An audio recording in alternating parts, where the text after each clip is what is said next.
झटपट बनवून तयार होणारा, दिवसभर शरीराला थंड ठेवणारा नाश्ता म्हणजे दही पोहे. गरमीच्या दिवसामध्ये ना किचनमध्ये काम करण्याची इच्छा होते, ना तेलकट मसालेदार खाण्याची इच्छा होते. अशा वेळी हे थंडगार दही पोहे नाश्त्यामध्ये एकदा नक्की ट्राय करून पहा.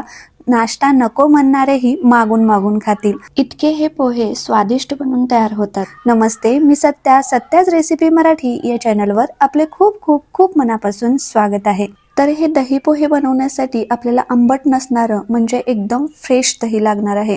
तर हे दही पोहे बनवायला इतके सोपे आहेत, यामध्ये कोणतेच साहित्य मोजून मापून घालण्याची गरज नाही. त्यामुळे हे दही पोहे अगदी कोणीही सहज बनवू शकतं. तर सर्वात पहिल्यांदा मी आंबट नसणारं म्हणजे एकदम फ्रेश दही पाणी न घालता विस्करच्या साहाय्याने फेटून घेतलं. त्यानंतर आपण कांदा पोहे बनवण्यासाठी जे पोहे वापरतो ना, तेच पोहे आपल्याला दही पोह्यासाठी वापरायचे आहेत.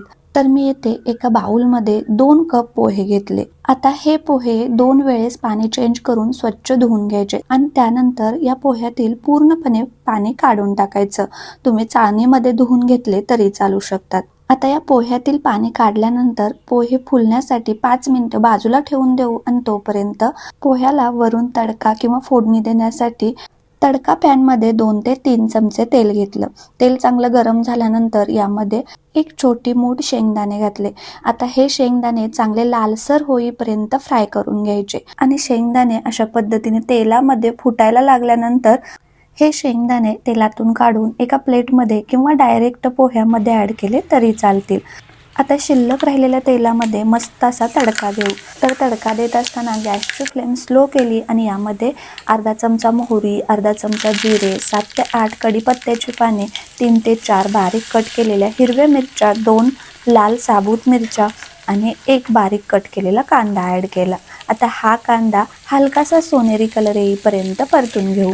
तसेच या तडक्यामध्ये तुम्ही लसूणही वापरू शकता, पण पर्सनली मला दही पोह्यामध्ये लसणाचा तडका आवडत नाही, त्यामुळे मी वापरला नाही. तर या तडक्यामध्ये कांदा आणि लसूण दोन्ही स्किप करून नॉर्मल जिरे मोहरीची फोडणी दिली तरीही खूप छान पोहे लागतात. आता इकडे 5 मिनिटांमध्ये पोहेही मस्त असे फुलले गेले आहेत. आता या पोह्यावरती 1.5 कप फेटून घेतलेले फ्रेश दही ॲड केलं आणि 1.5 कप दूध ॲड केलं. तर मी येथे नॉर्मल टेम्परेचरचं दूध घेतलं आहे. तुम्ही थंड दूधही घेऊ शकता, पण गरम दूध वापरू नये. तसेच या पोह्यामध्ये दुधाचे आणि दह्याचे प्रमाण तुमच्या आवडीप्रमाणे कमी जास्त करू शकता किंवा फक्त फेटलेलं दही वापरूनही तुम्ही हे पोहे बनवू शकता. पण या माझ्या पद्धतीने अर्ध दही आणि अर्ध दूध पोह्यामध्ये वापरल्यामुळे पोहे जास्त स्वादिष्ट बनतात. आता हे सर्व चांगलं मिक्स करून घेतलं आणि यामध्ये अर्धा चमचा साखर, अर्धा चमचा मीठ, 1/4 चमचा काळं मीठ आणि बनवून घेतलेला तडकाही ॲड केला.